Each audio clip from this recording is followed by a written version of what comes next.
Hi, everyone. Just watching the numbers kind of increase here, the attendees, but I have a pretty long introduction, so I'm going to go ahead and start and then hand things over to our novelist today. Yes, welcome everyone to this Montana Book Festival event featuring Michael Punke, Malcolm Brooks, and Jim Cornelius. This is Big Histories.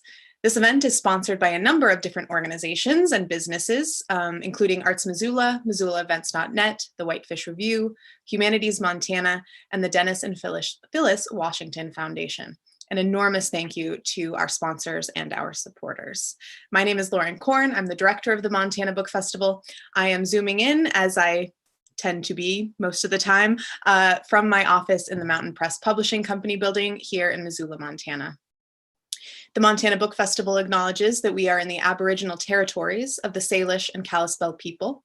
The name Missoula comes from the Bitterroot Salish word in Misulitkot, which means place of freezing water.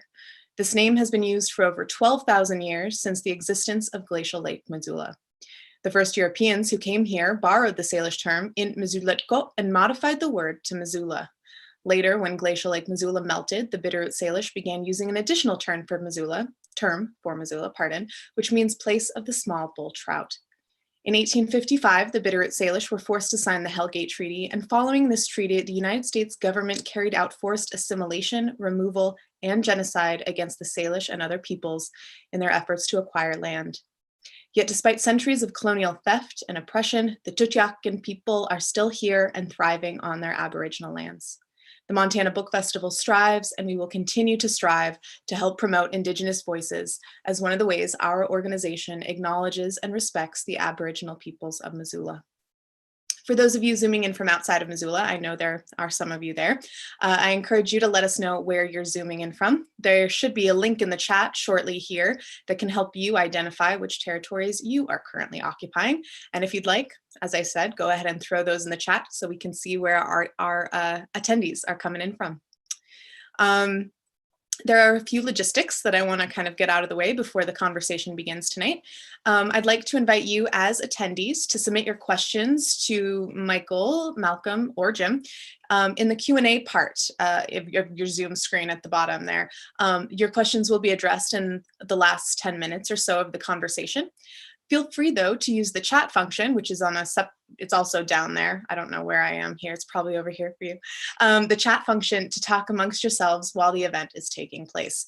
On the back end of things, I, as well as an MBF volunteer, Andy Smith, will be monitoring both the Q&A and the chat. For any logistical questions you have, we'll be throwing out some book links, just engaging you in that way as well. I want to note that if you're interested in purchasing copies of Michael's, Malcolm's, or Jim's books, you can do so through our festival bookseller, Fact and Fiction Books, here in Missoula, Montana, or at factandfictionbooks.com. Please be sure to enter the code MBF at checkout so that 20% of those sales come back to the festival. So with that, I would like to introduce our writers tonight. Michael Punke is the author of several books, including The Revenant, a #1 New York Times bestseller and basis for the Academy Award-winning film. In his diverse professional career, Punke has served as the U.S. Ambassador to the World Trade Organization in Geneva, history correspondent for the Montana Quarterly, and an adjunct professor at the University of Montana. As a high school and college student, he worked summers as a living history interpreter at Fort Laramie National Historic Site in Wyoming. He lives with his family in Montana and is an avid outdoorsman. Welcome, Michael. Thanks a lot. Malcolm Brooks was raised in the rural foothills of the California Sierras. A carpenter by trade, he has lived in Montana for most of 2 decades. His writing has appeared in Gray's Sporting Journal, Outside, Sports Afield, and Montana Quarterly, among others. I feel like this is the shortened version of your bio, Malcolm. You're also the author of Painted Horses and the reason we're here tonight too, Cloudmaker. So welcome, Malcolm. Thank you. It's good to see you. Likewise. All right, and last but certainly not least, our moderator this evening. Born in the suburbs of Los Angeles, Jim Cornelius, grew up dreaming of distant frontiers, of mountain men, long hunters, African explorers. His older brother gave him a tattered copy of Alan W. Eckert's The Frontiersman, a biography of Simon Kenton, and the twig was bent. Graduated from the University of California, Santa Cruz, Jim received honors in history, even though he primarily focused on a self-directed course in woods running. He now resides on the high desert of Central Oregon, where he makes his living with his pen. A musician and a songwriter, he also remains a woods runner dreaming of distant frontiers. He is the keeper of the blog frontierpartisans.com and the author of the book Warriors of the Wildlands, True Tales of the Frontier Partisans. Welcome, Jim.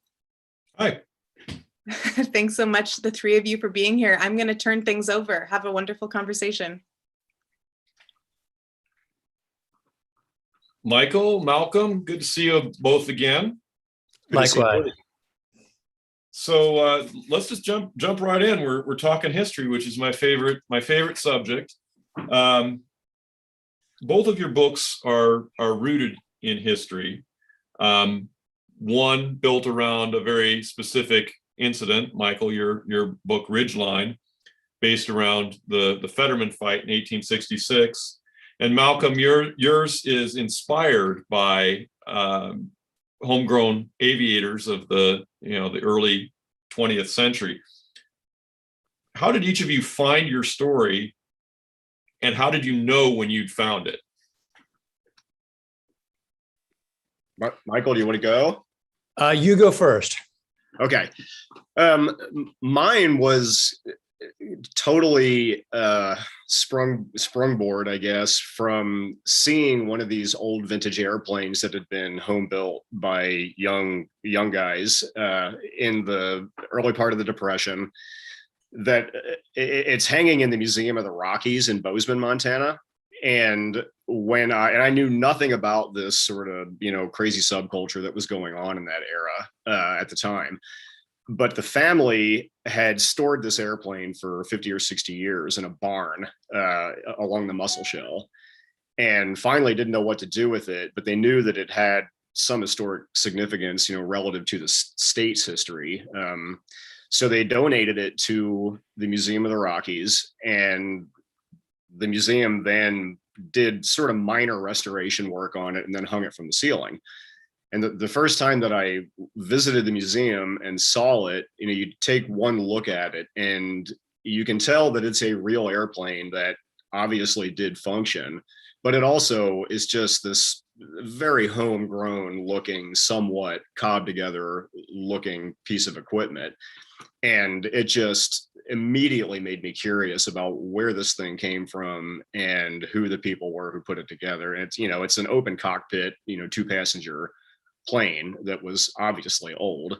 So I just started to research that whole phenomenon. And the more I got into it, the more it just occurred to me that it would be a really great backdrop for a piece of historical fiction. Did a story immediately come to you, or did you plant a seed and nurture it over a period of time? Yeah, I was midway through writing my first novel at the time. So it was something that went on the back burner, but I kept really thinking about it and just sort of knew that it was going to be my next project once I finished Painted Horses. And I had never published a novel prior to Painted Horses, so I didn't even know if that was going to come to fruition or not. But once it did, and at that point, I had the opportunity to write another book that I knew was going to be destined for the actual world. That was the first thing that I went to. And at that point, I really started to think hard about how to put it together and what I wanted it to look like. Michael, how did you know when that the Fetterman fight was the story that you wanted to tell after the Revenant? Well, I had been fascinated with the Indian War era since I was a boy. Lauren mentioned in the introduction that I had this great job when I was in high school and college of working for the National Park Service, dressing up every day in an 1876 cavalry uniform, talking to tourists all day about the history of that era. And so I've been thinking about that general era for a long time. I hadn't been as aware of the story of the Fetterman fight, this battle that I write about that takes place in 1866 in the Powder River Valley of Wyoming, until, probably 10 or 15 years ago. But when I became aware of that story, it really struck me that it had a lot of the elements that I like in terms of just a kind of a great action adventure story, wonderful characters, wonderful real life characters, Crazy Horse, Red Cloud, Jim Bridger, James Beckworth, these kind of giants of Western history. And then it kind of culminates with this massive battle that just felt very much like a finale to a book to me. So I was certainly drawn to it. Yeah, it's almost an operatic climax to this story. It has a historically satisfying ending, at least for that chapter of it. We all know how it goes on to end later on, but I think that for the characters that are involved in this particular story, it has a real sort of resolution. I'm going to start with you on this question, Michael, because your work was so closely tied to a historical event. How do you balance the fidelity to the historical events and the needs of narrative? Well, I take the history very seriously. I love history. And when I read history books, I like to feel like I'm learning things that in a loose sense really happen, even if I'm reading fiction. And so I felt like with this story that the historical events itself were so kind of compelling that it wasn't very hard to hew close to them and have a very kind of narratively satisfying story. Obviously, with fiction, you have an opportunity to fill in the blanks on all the things that history doesn't tell us. What people were thinking or saying or feeling, and to me, that's the fun of the fiction part of historical fiction. But for the history part, I try and hew pretty true to the facts. And at the end of the two novels that I've done, I've felt strongly enough about it that I've actually gone in and told the readers the places where I felt like I took significant liberties, just so they would have a clear sense of what really did and didn't happen. Are there lines that you wouldn't cross in shifting history for narrative? I guess I would not want to do something that gave a reader a fundamental misimpression of a character. I wouldn't want to cast someone as evil if I didn't feel like there was truly a pretty good historical record there that they were not a good person. I wouldn't want to cast someone as heroic if I didn't feel like there was a pretty good historical record there that they deserved that. So I wouldn't want to do anything that was significantly misleading. There's little bits of chronology in that I feel like that's fair game to kind of condense a little bit. And look, I do want it to be narratively entertaining, and so I'm not opposed to a little bit of liberty, but I do feel like with this story that I didn't have to take very many liberties because the historical narrative itself is so compelling. I think that when you and I talked previously, I may have said this. I found your characterization, getting inside the head of Crazy Horse, the most believable that I've seen yet in either fiction or nonfiction. You seem to really, he seemed to be very alive and real, and not just a kind of iconic figure in your book. Well, he's somebody who's been a hero of mine literally since I was a little boy. I mean, I can remember in third grade checking out a biography of Crazy Horse and started, studying about him. Then he grew up and lived a lot of his life in the part of Wyoming where I grew up, and so I've been a huge I've been studying Crazy Horse for a long time, and so I'm happy that you read it that way. I spent a lot of time thinking about that. So Malcolm, your book's different in that it's set in the past in a historical setting, and it's inspired by historical events, and there's some background of very famous historical events that are, as you described them, a touchstone for your characters, but you didn't have that historical structure to work from. How did you use history, and how did history shape the story that you created in Cloudmaker? Well, the Amelia Earhart final flight dimension to it is probably the only that I can think of, the only genuine historical, story or dimension that's going on in the book. But it seemed like one of those really critical aspects to include, because it's, I guess the other thing that wasn't necessarily super apparent to me on the front end when I first observed this airplane was what an aviation mania there was in the United States, especially amongst young people back then. And everybody knows about Charles Lindbergh and Amelia Earhart and the sort of more just dynamic figures who were around then. But once I got into it, I realized that there was just this massive, almost fad-like, obsessive enthusiasm with flight and aviation, and it was really strong in Montana. So once I started to delve into it, it just became this sort of embarrassment of riches in terms of the material that's out there if you start to dig for it, relative to kids who were just completely fascinated by this idea of being able to take to the skies. And the fact that it was during the Depression was kind of another really rich dimension of it, because you had, people who were absolutely, down and out and not living in the greatest circumstances, but still had this idea that they could transcend circumstance through this new medium that existed, this sort of heroic age of aviation.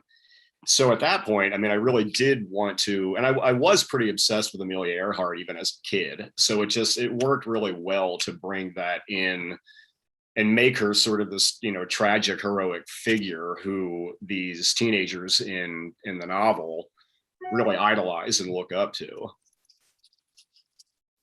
So you also include some not a specific historical incident, but the journey from Texas to Montana. That feels very historical. It's very iconic. When we talked previously, you talked about your love of Lonesome Dove, and that was sort of a touchstone for that. I've talked to several people that's they absolutely love that part of the book, and that it was there because it tied the present of the Depression to an Old West that wasn't very far away. The era that Ridgeline is set in was not really that far away. It was within living memory for some of those folks. Right. Yeah, and that's one thing that I like. I guess, one of the, I think, overarching themes of both of my novels really is in what ways does the past continue to influence the present, and how do things that happened seemingly a long time ago, but in reality not very long ago, continue to affect the trajectory and the course of the lives of people who are living in a present age, even if the present age would be the 1930s, say. And I sort of love the idea, and that sequence that you're talking about, that flashback sequence with Huck's father, was in a lot of ways inspired by Teddy Blue Abbott, who had come up the trail from Texas as a 10-year-old boy from Texas to Montana. And it was also inspired by, somewhat obscure figures now, but at the time they were fairly well known. These two boys who rode from Oklahoma to Santa Fe, New Mexico as a 5-year-old and a 9-year-old by themselves in 1908, I think. Their names were Bud and Temple Abernathy. Yeah, they rode on horseback by themselves from Oklahoma to Santa Fe and back again. And then they did other rides as well. But so I kind of knew all about that and just thought, man, talk about living in a completely different era, with totally different expectations of what children should be expected to be able to do. Yeah, no bubble wrap around those kids. No, and so that, and it also gave me a good way to explain why Huck's father would basically help him with this secret airplane build, because he himself had already had this sort of crazy childhood doing, living pretty fearfully.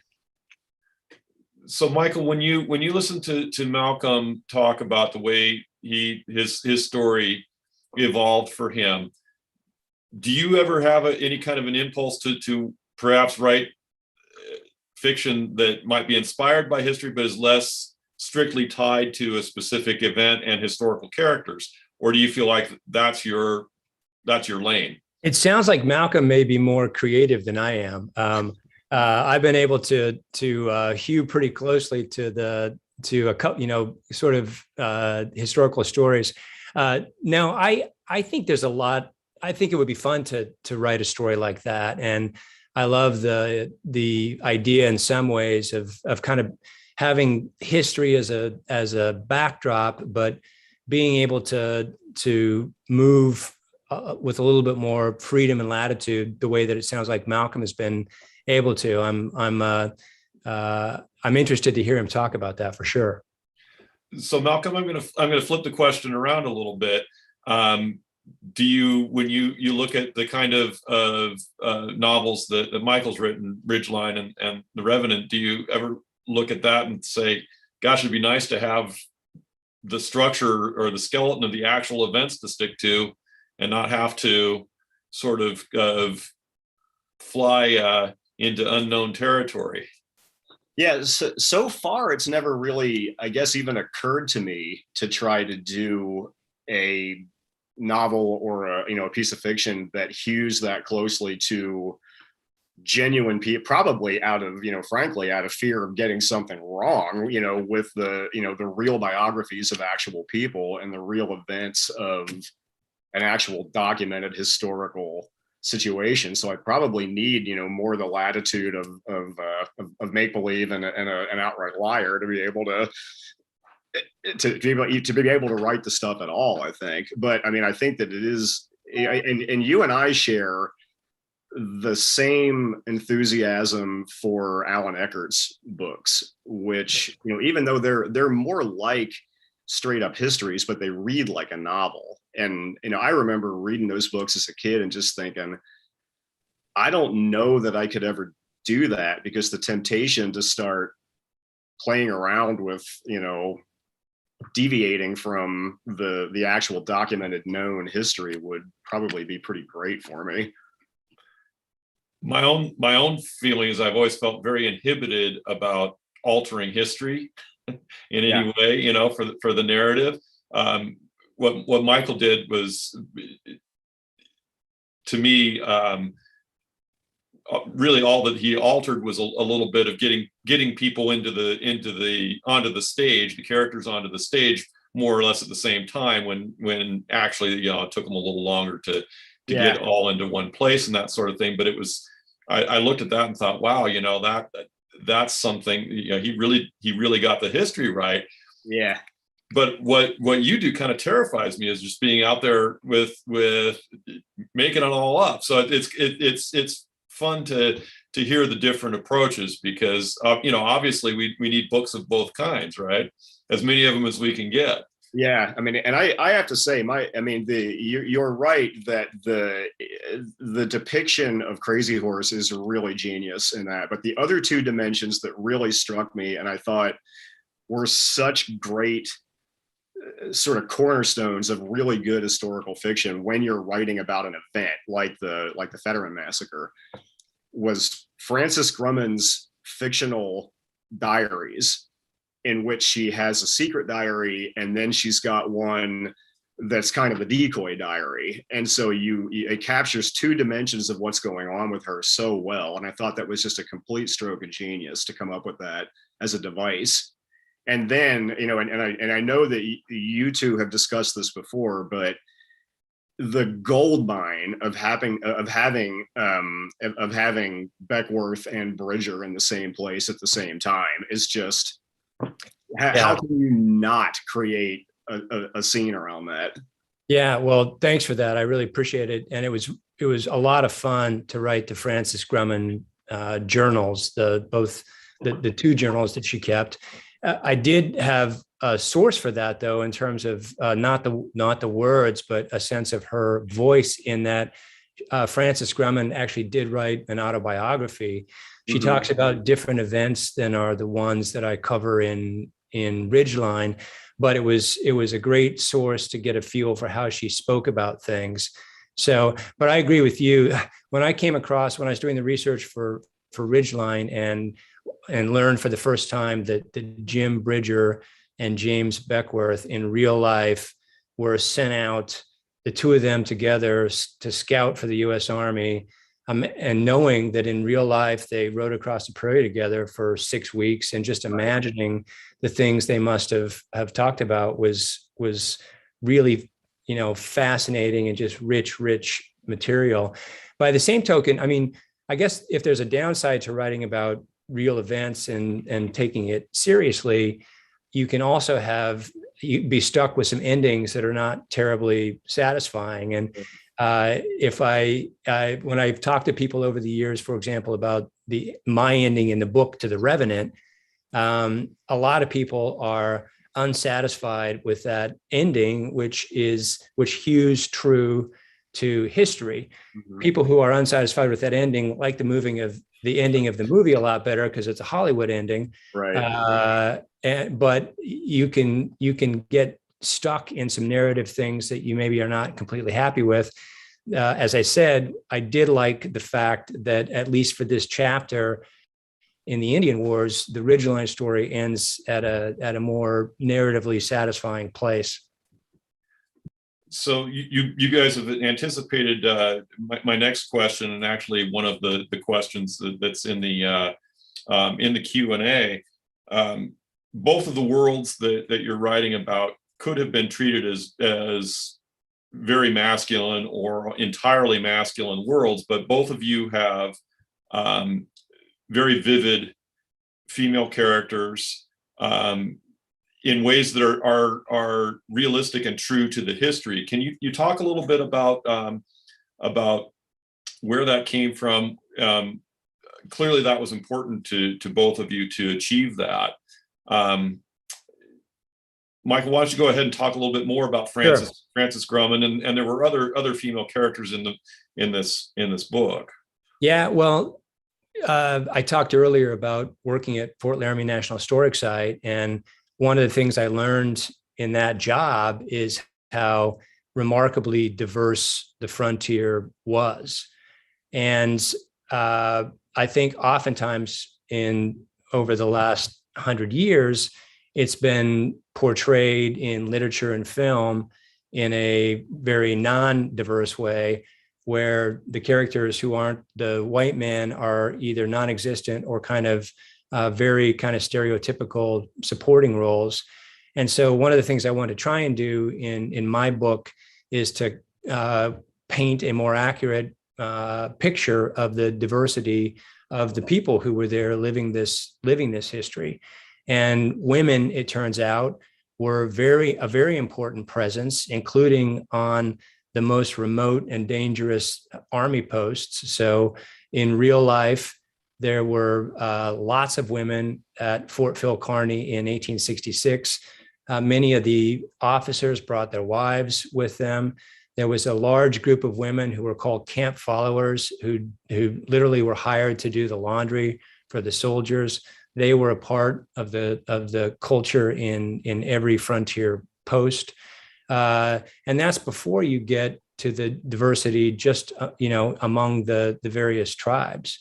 And one of the things I was interested in portraying is some of the complexities and rivalries among the politics of the different tribes that were involved in this era, both those that were aligned, but also those that were on the side of the U.S. Army. So there was a lot to work with there. And Malcolm, you've got a central character is Annalise is a central character. Amelia Earhart sort of looms over the whole piece. Was that a conscious choice that you made, or did those characters sort of walk into your consciousness? No, I think it was a conscious choice. And I don't necessarily know that I would have instinctively gone there immediately if it wasn't for my first novel, Painted Horses, which is, told, one half of the book is told from the point of view of a 23-year-old, female archaeology student. And when I wrote that first novel, I sort of knew that it was a big roll of the dice to try to commit that much of the book to a female point of view.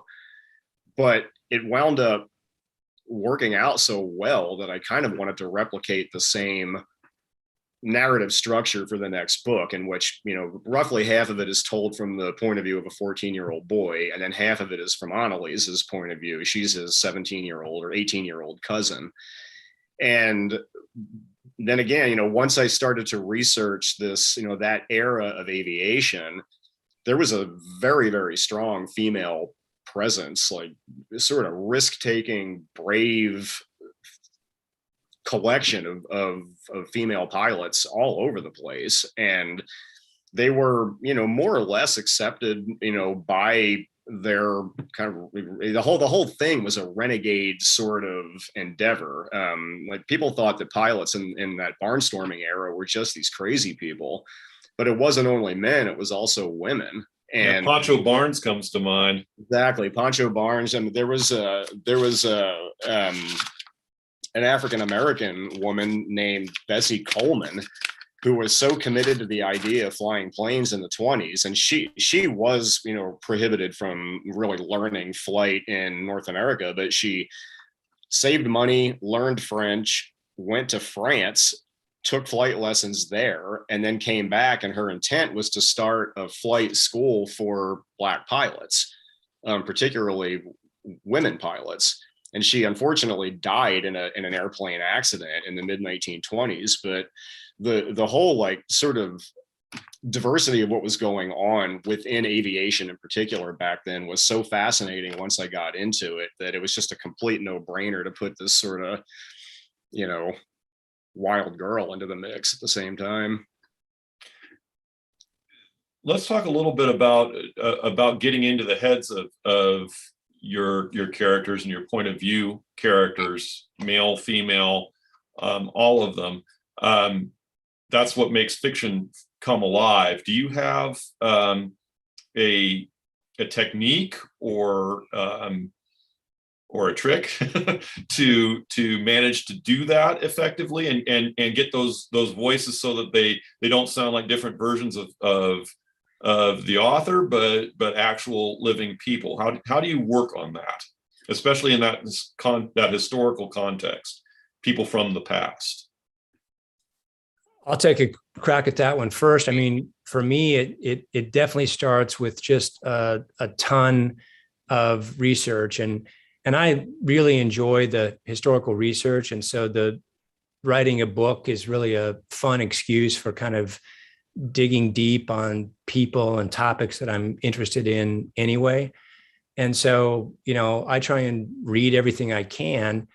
And to some extent, I feel like I find the actual voice also in the writing. And I oftentimes find that some of the early dialogue that I'll write for a particular character, by the time I'm halfway through the book, I go back and I look at it and I feel like it wasn't right because I didn't quite understand my own characters well enough at that point. And so I do think, for me anyway, there's kind of some finding the characters as I go along.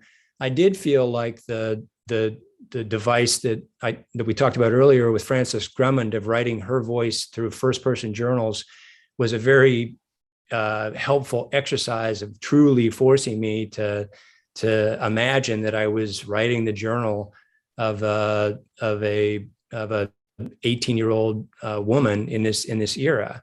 And then, frankly, I think you've got to check it against an awful lot of people. And I've always been lucky over the years to have a group of friends, some of whom are writers and some of whom are not, some of whom are historians, some of whom aren't, to read and check the things that I've written. My own wife and daughter were very good readers of the Francis journals, and I got great feedback there. I think you kind of take a lot of feedback and do a lot of editing and honing. Did any of their feedback change anything for you? Yeah, well, I mean, the best example of that is I asked 9 different Native American readers to look at early versions of the manuscript, and got great feedback from those reads. Some of which were things that were just that I mean, one example, I had an early in an early scene, I have Crazy Horse crawling over the ground, and I have him in the early draft feeling as if the earth was a living thing. And one of the Native American readers said that the earth is a living thing to Crazy Horse. He would never think of it as if it were a living thing. So there was that just much more direct connection.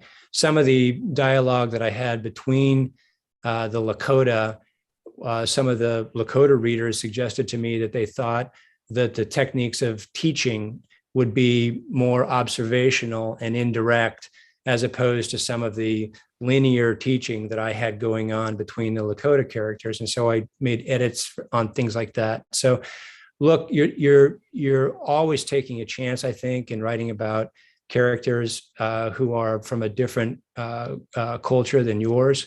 But I thought it was a far greater sin to leave out the diversity that is so much a part of that story. And I did feel like with the coaching that I got along the way, including some of those examples I just gave you, that I ended up in a better place. Yeah, that example that you gave is very striking. I mean, it seems like a small distinction, but it's huge actually, and that gives some insight into how you captured Crazy Horse so effectively. That is a really good illustration of that. Malcolm, how about you? How do you work that process? In terms of coming up with characterizations and making them seem and giving them a living voice. Yeah. A lot of writers that I know tend to write their way to a sense of characterization, or even, a sense of the story arc. And I tend to be almost scared to start working on something until I've got like a pretty comprehensive idea of who it's populated by and what direction it's going. And it can shapeshift, once I actually get going, but I'm almost obsessive about, having to sort of have a direction to point in and have a fairly clear sense of who the characters are and what they behave like and what they talk like and probably even what they look like before I get going. With Annalise, and you and I talked about this previously, but the way that I conjured her at all was by creating sort of a variation of Beryl Markham. And Beryl Markham was a pilot of British extraction, but she grew up in Kenya in the teens, 20s, 30s. And she was raised by an extremely hands-off, permissive father who just let her run more or less absolutely wild. And the way I came up with Annalise was, it was like, well, what if instead of having been raised by a really hands-off father, what if Beryl Markham had been raised by a pretty domineering mother? How would that have affected her relationship to the world and her relationship to adults and her, relationship to her own ambitions? And once I had that, as a sort of pattern to work from, it seems like she just kind of like came into full flower pretty quickly. Once I started to put words in her mouth on the page and reactions on her, it seems like she just kind of became her own person pretty quickly, and she was pretty easy to write from there. Yeah. Was the process similar with Catherine and Painted Horses?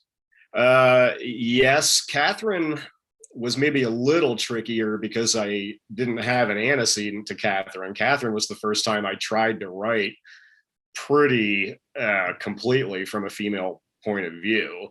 But it didn't take too long, as I remember. I mean, it was a long time ago that I wrote that book, but once she was walking around on the page, it seemed like she really kind of assumed her own persona pretty quickly. And I sort of never had to struggle with dialogue for her, or with any of the characters. I mean, they all sort of just flowed. And I don't know what it is, tapping into some kind of personality, invisible personality database or something, or what. But yeah. And I want to give a hat tip to Beth Eldridge. She asked one of the questions in the Q&A that was sort of along the same lines that we were already talking about, and that kind of helped refine that question. So thank you for that, Beth. Michael, could you talk a little bit about the actual research process for Ridgeline? Sure.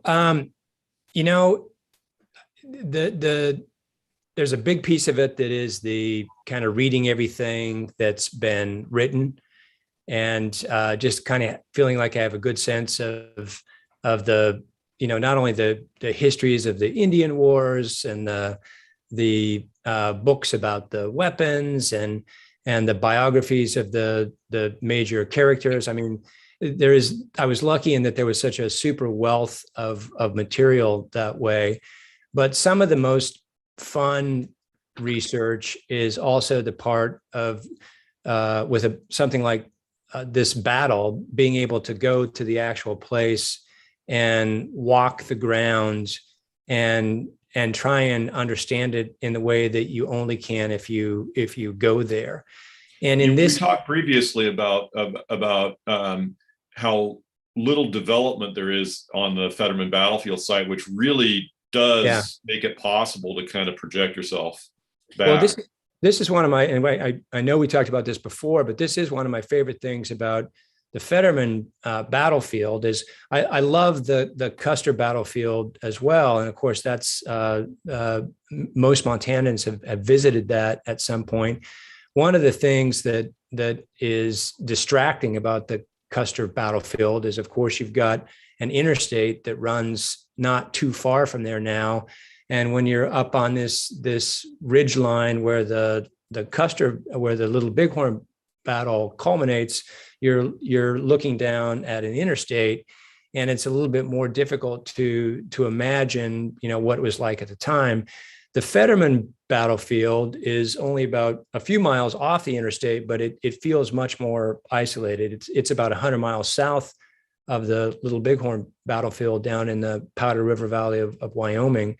And I do love, and also because that battle is less well known, oftentimes when I've been there, you can walk that battlefield, which is vast, and be the only person there. And it's not developed very much. It's very possible to imagine what it looked like in 1866. And there was a big mystery with that battle as well as to exactly what did happen after the soldiers ride and march over this ridge line into this trap that's been set by Red Cloud and Crazy Horse. And so part of that kind of historical sleuthing was just walking the battlefield. And to me, for fiction in particular, that feel of the place was incredibly important. Malcolm, do you have a particular research process that you use? Yeah, I mean, a lot of reading. The research between Painted Horses and Cloudmaker was pretty vastly different, simply because the internet was not really the internet as we know it now. When I was researching Painted Horses, a lot of that deals with like the post-Blitz archaeology in London and whatnot. And in order to really delve into that at that point, I had to actually like order printed monographs from the Museum of London and whatnot, and now, I mean, almost all of that same information is available online. And it was the same way with Cloudmaker. I mean, I did have to get some like early how to build your own airplane manuals and whatnot, but there's just so much more that is accessible in archives that have been uploaded, onto the web, that it's now less dependent on the library than it is the, sort of universal library that's sitting right in front of you on the desk. At least it was that way for me. I did still read a number of books like, Amelia Earhart's books and West with the Night by Beryl Markham, stuff that was printed, a long time ago, just to get the flavor of what that era was like. We have a question from one of our attendees that asked if you read Maggie Shipstead's Great Circle. I've read most of it. I've not finished it yet. Okay. Yeah, and some of the parallels between Maggie's novel and mine are so bizarrely striking, in that they I think Cloudmaker maybe was published about 6 weeks before Great Circle was, but much of Great Circle takes place in Missoula, where I live, in the golden age of aviation. There's all kinds of like early Montana aviation stuff in it. It's a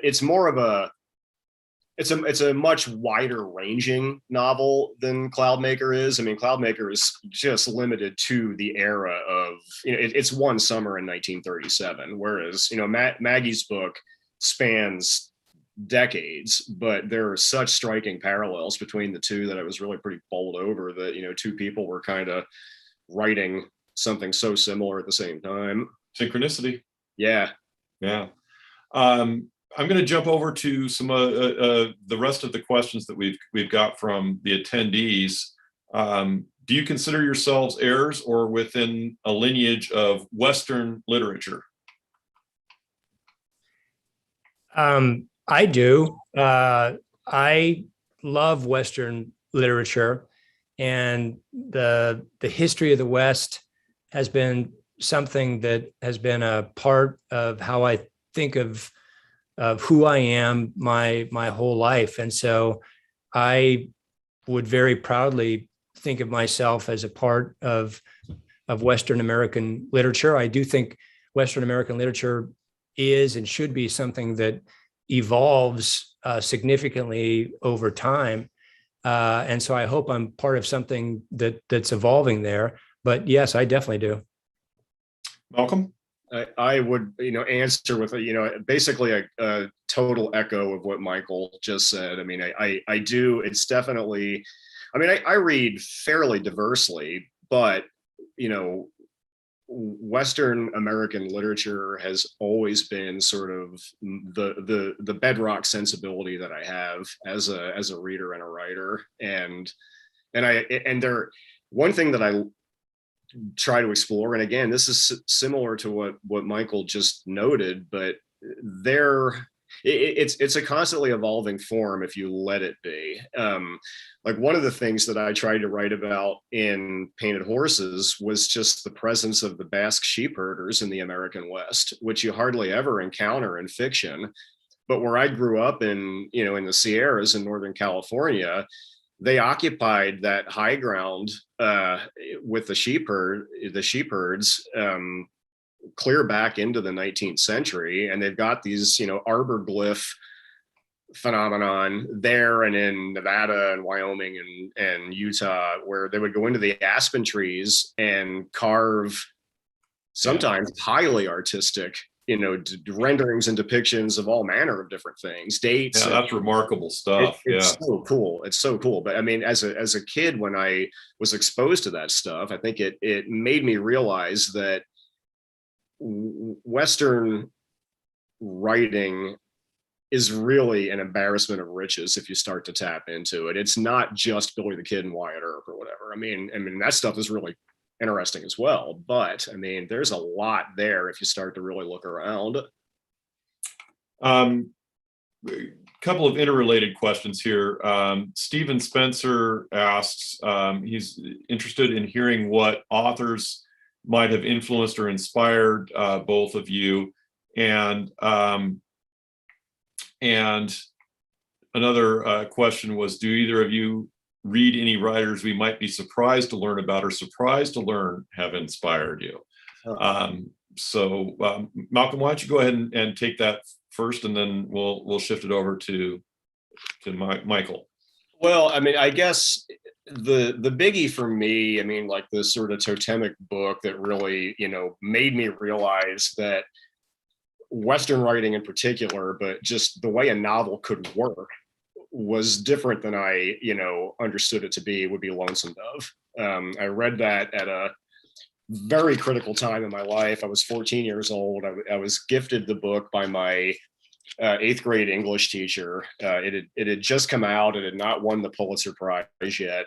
And her husband read it. And at that point, I was reading, I had already read Alan Eckert and I had read A.B. Guthrie. So I was starting to get into, somewhat more sophisticated frontier writing, Western writing.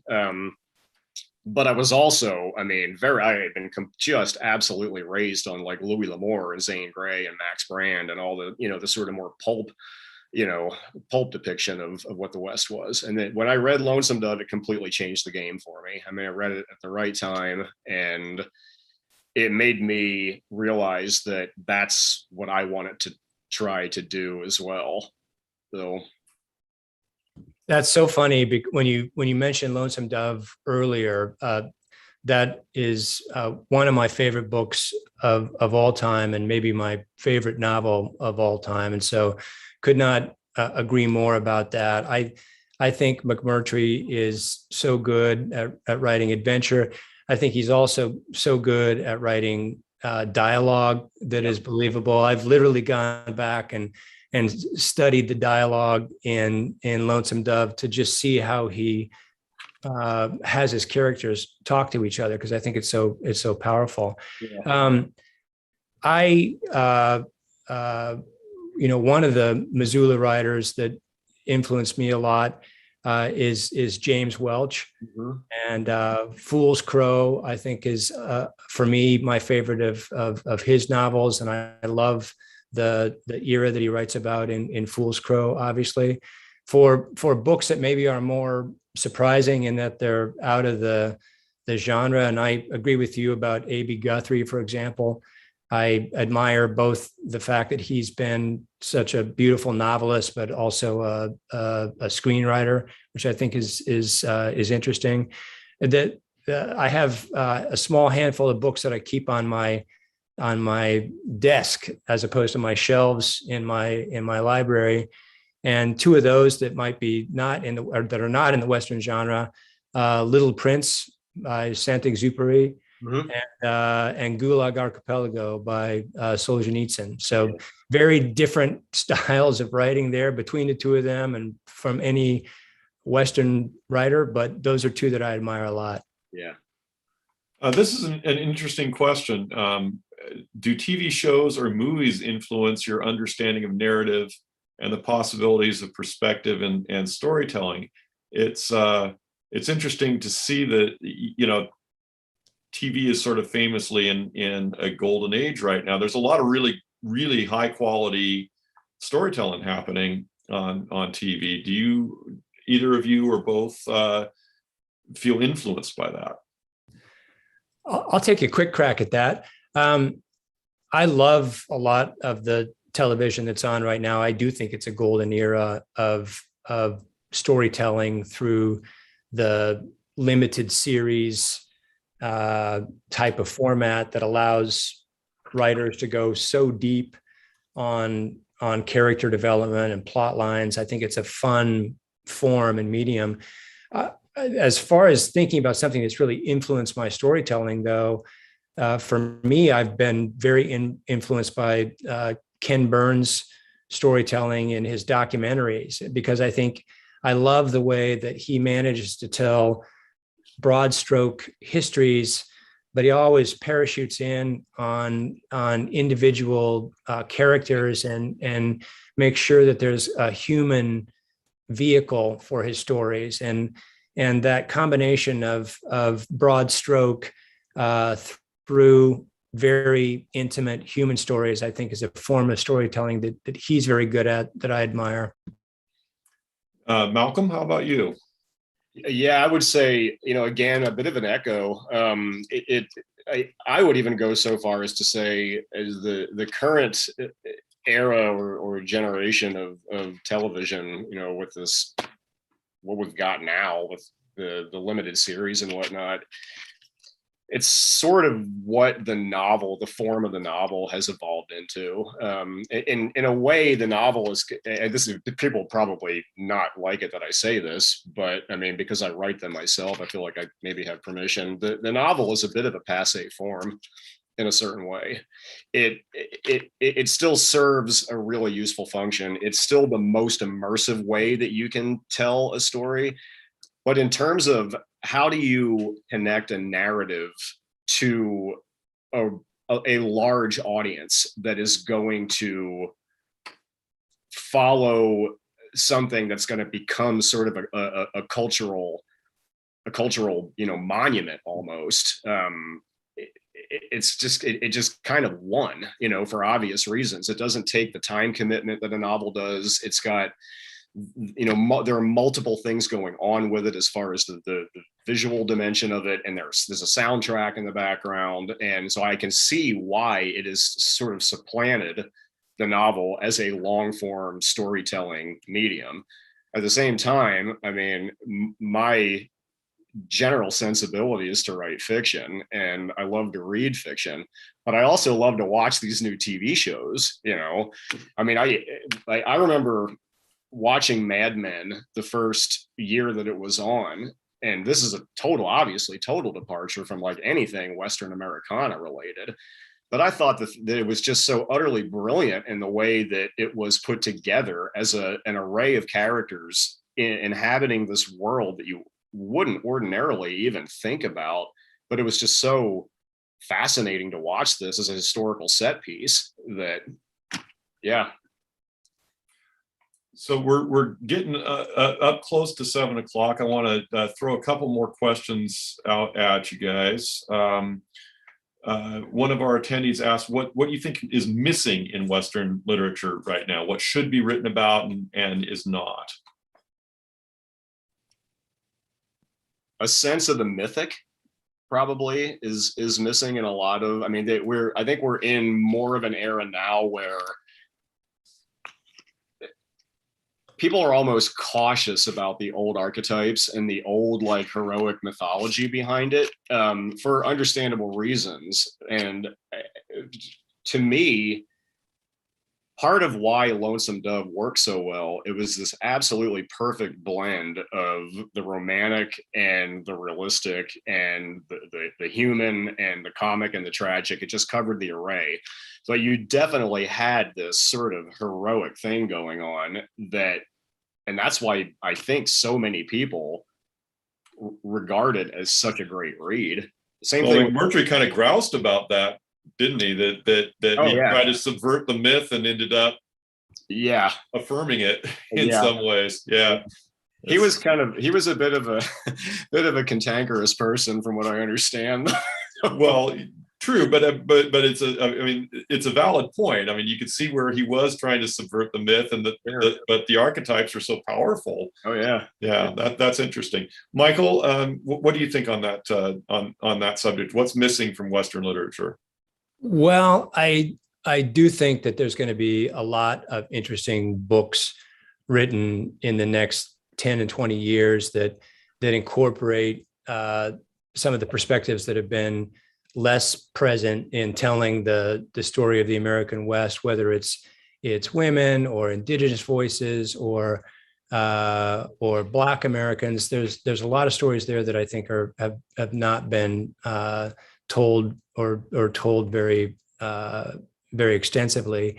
I also think that in many ways we rediscover some of the more mythical aspects of the Old West from the perspective that we're living in, and we learn lessons that we need to learn today through those old kind of archetypes. And so in some ways, I think we're always gonna, it's like every generation plays its version of jazz, and they play the old standards, but they play it in a way that is more relevant to the things we're living through in contemporary times. And I certainly, when I think about Western stories, I think about what are the lessons that are most relevant today. And it's certainly easy for me to find those lessons in the Old West.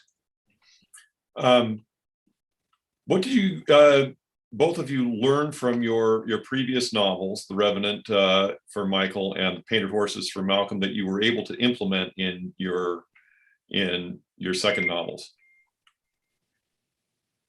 Do you want to take that one first, Malcolm? Sure. Yeah. I mean, I guess I've already touched on it a bit, but for me, it was definitely confidence in writing from the perspective of a female character. And once I had pulled that off once, I just basically wanted to try it again. And, you know, people seem to appreciate the result. So, and that's really validating for me. Michael? I guess I was very careful this time to pick a historical story where I liked the beginning, the middle, and the end. And so was ready to kind of stay true to history, but also be very excited about writing what was a historically accurate version of all three parts of the book. That was not the expected answer, but it's a good one. So Jamie Harrison asks, what are you both working on now? I am working on something much different. I've been dabbling with script writing some, but just on spec, you know, I'm trying to teach myself the form. But what I'm mostly working on right now is actually a more contemporary sort of Montana mystery / thriller. So, hey, Jamie, it's funny because my wife is reading your book as we speak, which I gave her as a gift. But as far as what I'm working on now, I am kind of between projects and trying to decide. I'm in a very fun stage of trying to decide what to write next. And the fun thing about that stage is being able to kind of wander the horizon with an open mind and look for a story that kind of jumps out. So I'm not quite sure yet. Okay, we've got one more question from the audience. I hope we're doing okay on time here. But this is also an interesting question. As writers who possess such authentic voices of the West in previous eras, how do you think your future equivalents will write about the present era? Wow.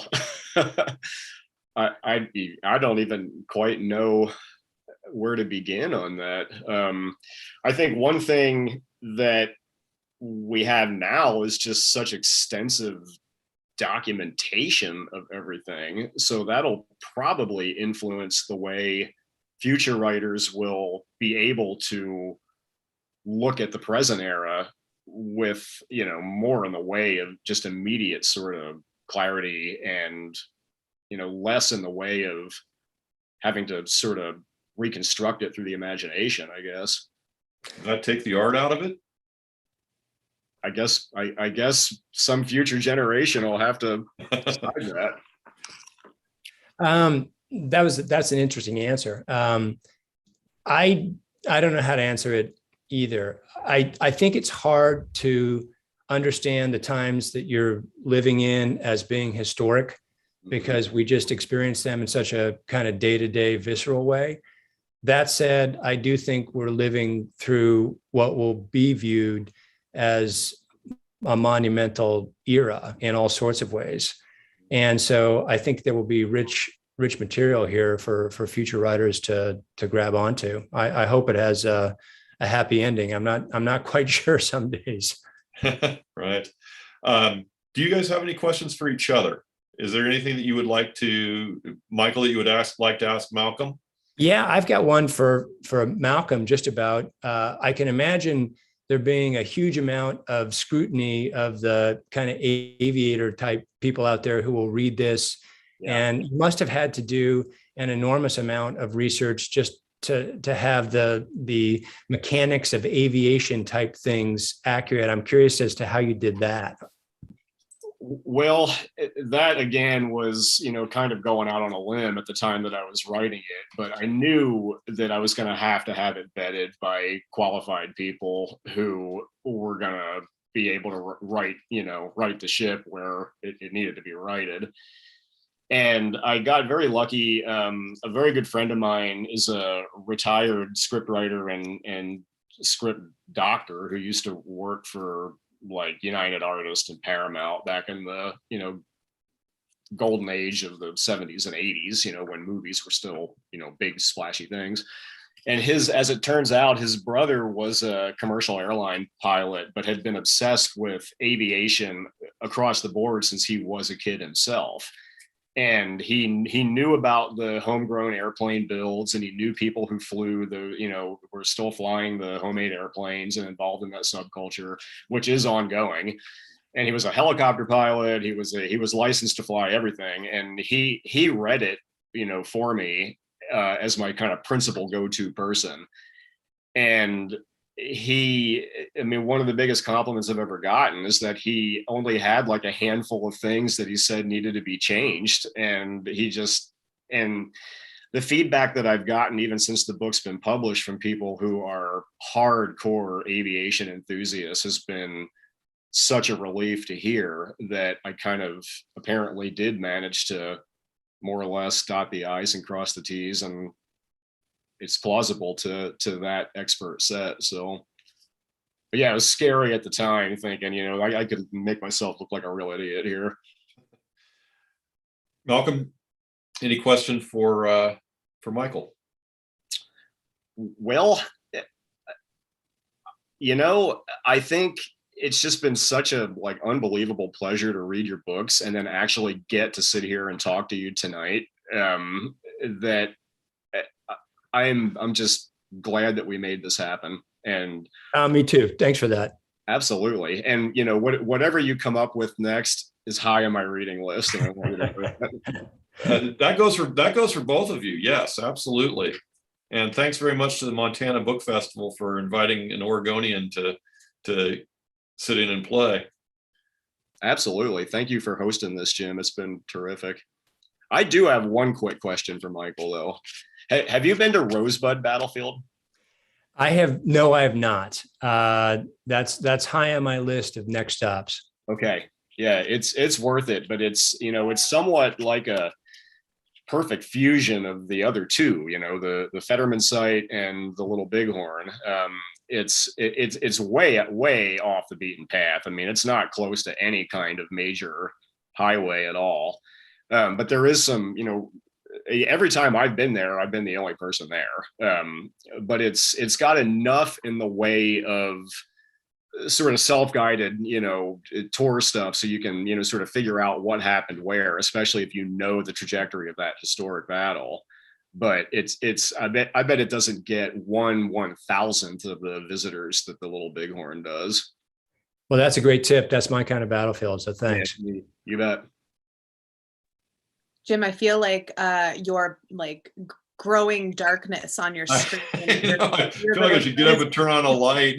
Yeah, it's telling. I feel like it's a good closing. Thank you, the three of you, Michael Punke, Malcolm Brooks, and Jim Cornelius for Cornelius. I don't know why I can't say your last name, Jim Cornelius, for being here with us tonight. And thank you, audience, for being here and asking really great and engaging questions.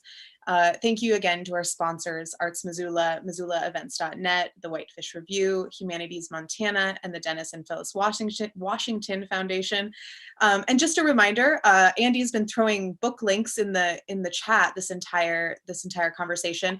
But this is just a reminder, you can purchase books by all three of these authors at Fact and Fiction Books. Be sure to enter the code MBF when you check out on the website, factandfictionbooks.com. I'm ready to go. Factandfictionbooks.com. I can say it. And you can actually, if you're in Missoula and you want to be in a brick and mortar bookstore, go to Fact and Fiction Books and you can vocally say MBF to your bookseller, and 20% of that sale will come back to the festival. So again, thank you, you three, for being here, and thank you, audience. I hope everyone has a really wonderful night. Thank you all.